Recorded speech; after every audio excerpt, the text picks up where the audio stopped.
serviteur d'Abraham. Rebecca, regardez comment je suis beau. Rebecca, regardez combien de biens je possède. Non, non, non, non, non. Le message envoyé par Eliezer était centré sur une seule personne. Eliezer a dit, je suis le serviteur d'Abraham.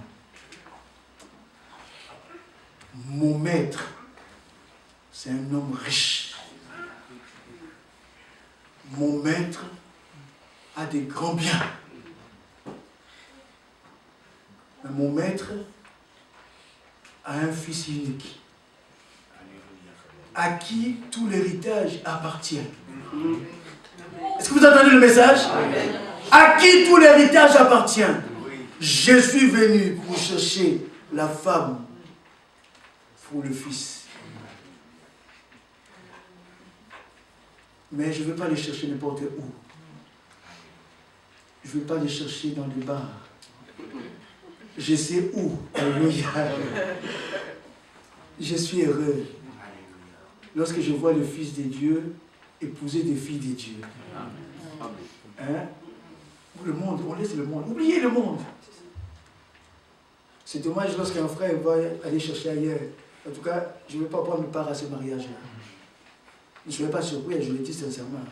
Si un frère qui a déjà entendu la parole, ce message-là que nous croyons, va prendre ailleurs, je ne viendrai pas au mariage. C'est choquant, mais je le dis. Et vice-versa. J'ai bien dit vice-versa. Une fille de Dieu qui a écouté ce message, aller prendre ailleurs, je ne viens pas.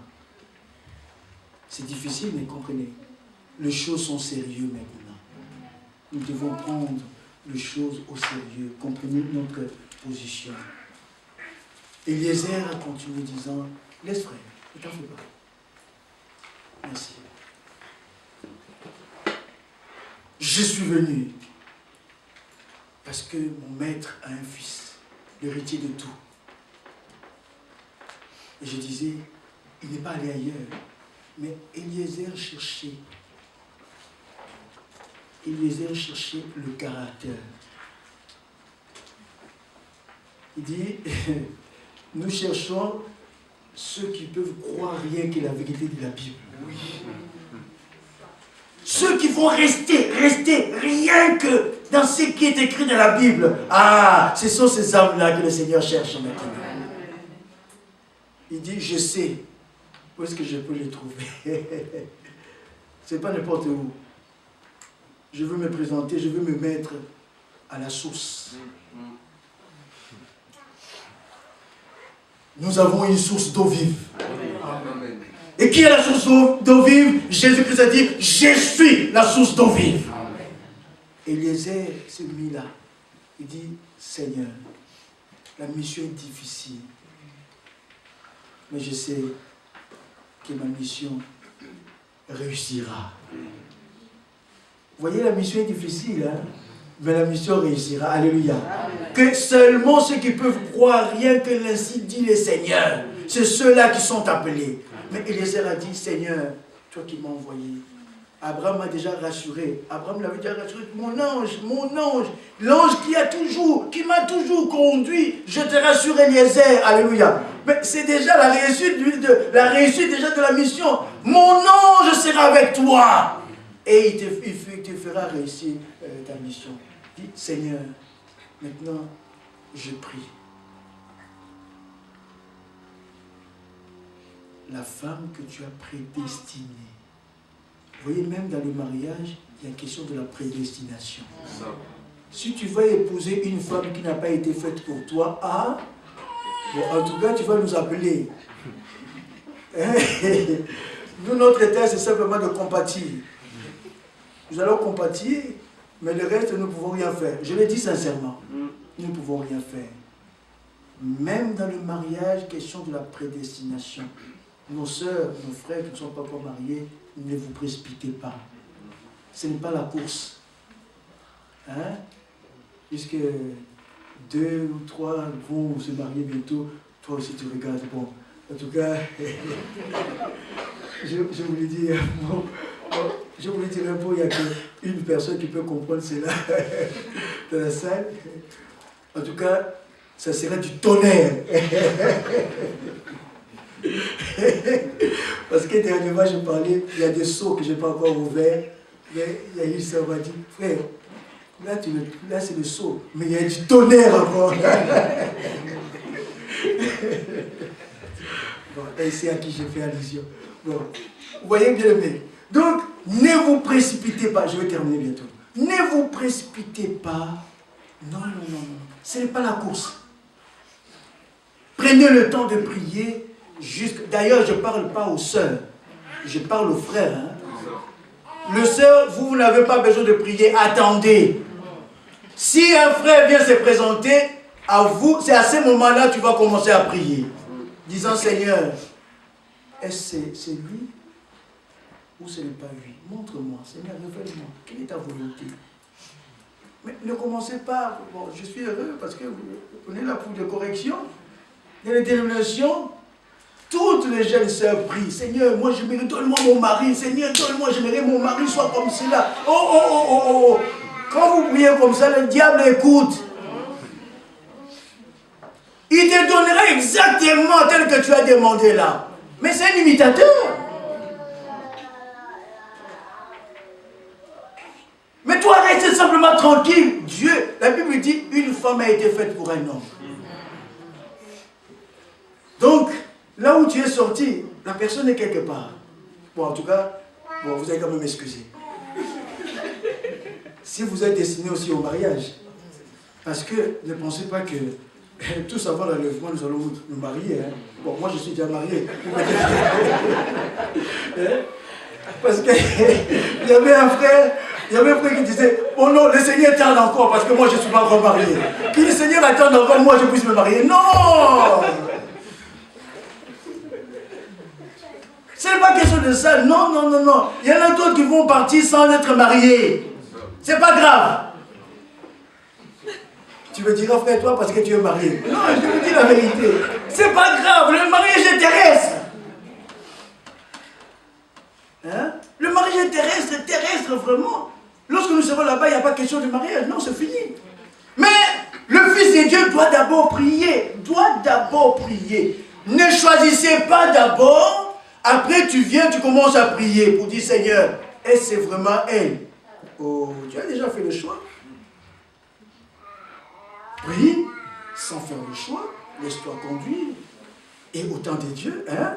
Bon, je ne vais pas citer les noms. Au temps de Dieu, le Seigneur te guidera, te conduira. Hein? Et lorsque Dieu donne vraiment une bonne chose. Dieu ne fait jamais suivre de ses bénédictions aucun chagrin. Aucun chagrin. Est-ce que vous comprenez? Eliezer a prié. Dans sa prière, il dit, seul que tu as prédestiné. Seigneur, seul que tu as prédestiné là. Dans sa prière, il ne disait pas, bon, je veux qu'elle soit grande, non, qu'elle soit de teint clair, non, qu'elle soit, je ne sais pas combien foncée, non. Il a simplement prié, Seigneur, seul que tu as prédestiné pour qu'elle soit la femme d'Isaac, je veux voir en elle le caractère. Qu'elle soit. C'est bon, tu vas prendre ton train à quelle heure? D'accord.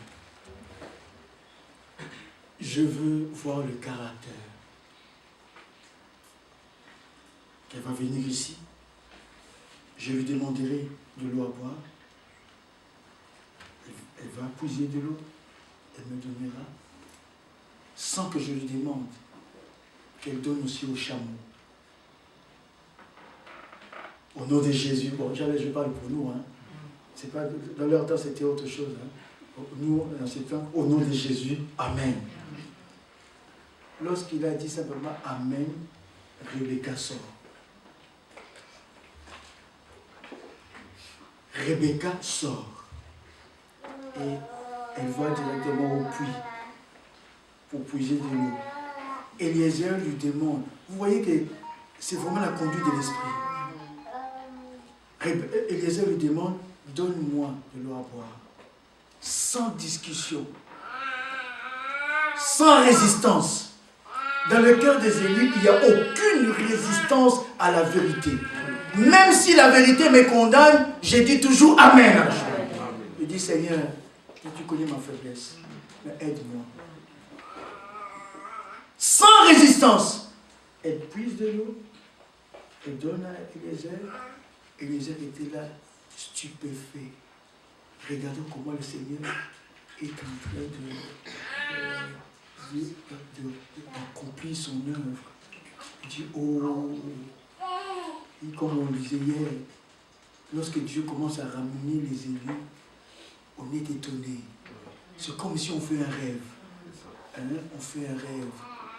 La mort pouvait nous frapper. On pouvait frapper quelques-uns d'entre nous avant même qu'on raconte cette vérité. Mais pourquoi Dieu ne l'a pas permis? Les bébés meurent, les adultes meurent, les vieillards, les vieux et les gens du même âge que toi partent. Mais toi, tu es resté en vie. Ah, parce que Dieu avait un dessein avec toi. Il fallait que tu croies la parole. Amen. Bien mes frères et sœurs, c'est aussi un frère avec Eliezer et Rebecca. Rebecca donne de l'eau et d'elle-même, elle dit, je puiserai aussi de l'eau pour les chameaux. Bon, vous connaissez bien les chameaux, c'est des animaux qui boivent. Hein?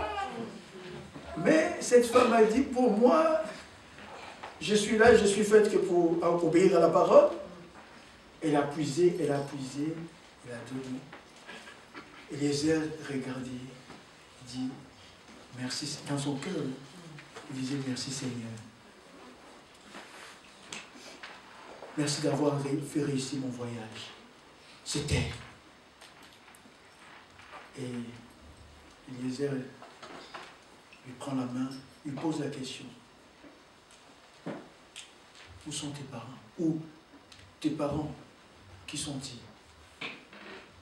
Regardez bien qu'Abraham avait dit, il faut que ça soit une fille de ma famille.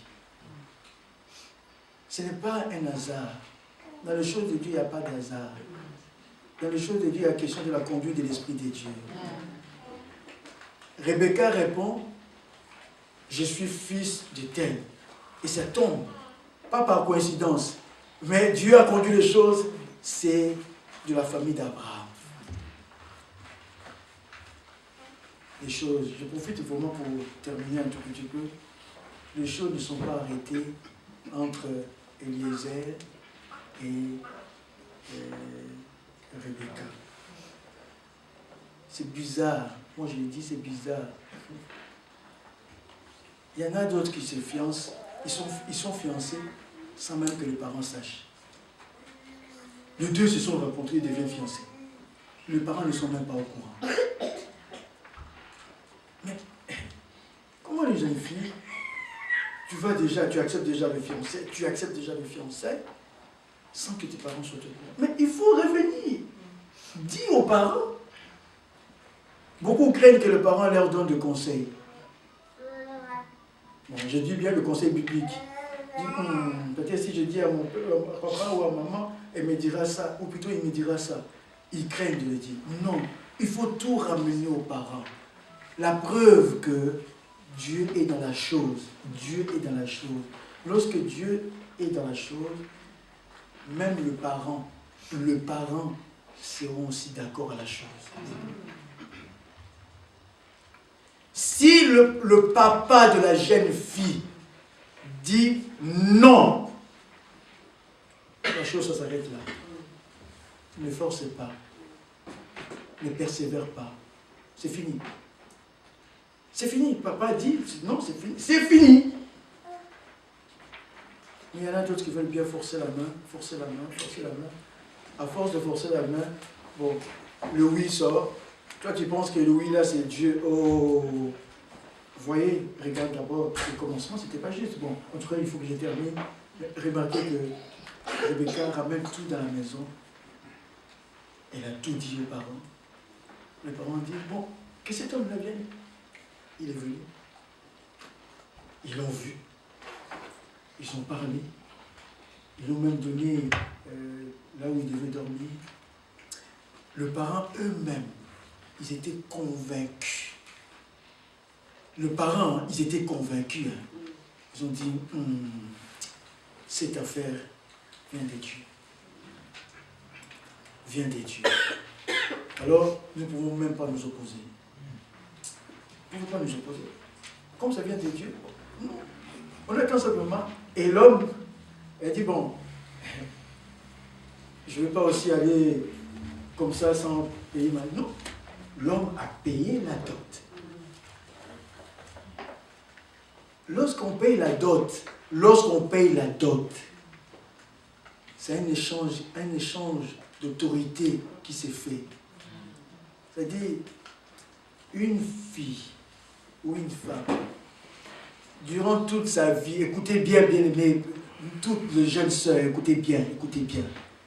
Hein? Une jeune sœur qui n'est pas fiancée, qui n'est pas encore fiancée, ou plutôt mariée, qui n'est pas mariée encore, elle est sous l'autorité parentale. C'est-à-dire, elle est sous l'autorité de ses parents. Le jour où on donne la dot, hein? Bon, en tout cas, comprenez, je parle bien publiquement. Le jour où on donne la dot, les parents sont en train de dire aux jeunes garçons, en d'autres termes, aujourd'hui, l'échange d'autorité s'est fait. Elle quitte notre autorité, hein, et elle se place maintenant sous ton autorité. Bon, je parle bien aussi. Il faut que lorsqu'on a donné la dot, bon, prends vite ta femme. Hein. Prends vite ta femme pour partir. Bon, si tu la laisses encore chez les parents, bon, il est encore chez les parents. Bon, pendant tout ce temps-là, maman ou papa a encore un mot à dire. Hein. Bon, le jour du mariage, vraiment, lorsqu'elle va partir, c'est fini. Alors, pourquoi je dis cela? Pour que le parent qui donne la main de leur fille à un homme comprenne. Une mère ou le père n'a pas à intervenir dans le mariage de sa fille aussi longtemps qu'elle se trouve déjà dans la maison de son mari. En d'autres termes, pour avoir un mot à dire. Vous voyez, dans votre couple, vous devez faire des choses comme ça. Non. Les conseils sont toujours les bienvenus, mais pas question de gérer, d'entrer dans ce mariage-là. Non. C'est là que beaucoup de problèmes surgissent. Non. Vous avez déjà donné la main, plutôt vous avez déjà donné la jeune fille, c'est fini. Et Rebecca, tout était déjà terminé, mais les parents ont voulu encore garder Rebecca. Ils disent non, qu'elle ne parte pas encore, qu'elle reste un tout petit peu avec nous. Bon, on a appelé, Eliezer a dit, mais non, c'est pas possible. Ma mission est réussie, est terminée, mais il faut que je parte avec la jeune fille. Ils ont dit non, donc on appelle quand même la jeune fille, elle-même, qu'on puisse lui poser la question. Donc, Rebecca, tu sais que nous, on a pris la dot. Oui. Tu sais que c'était devant les témoins. Oui. Mais le problème, Rebecca, toi, tu n'as jamais vu ton mari. L'homme là que tu vas épouser, tu ne l'as jamais vu. Tu ne sais même pas s'il est boiteux, si je ne sais pas, borgné, tu ne sais même pas.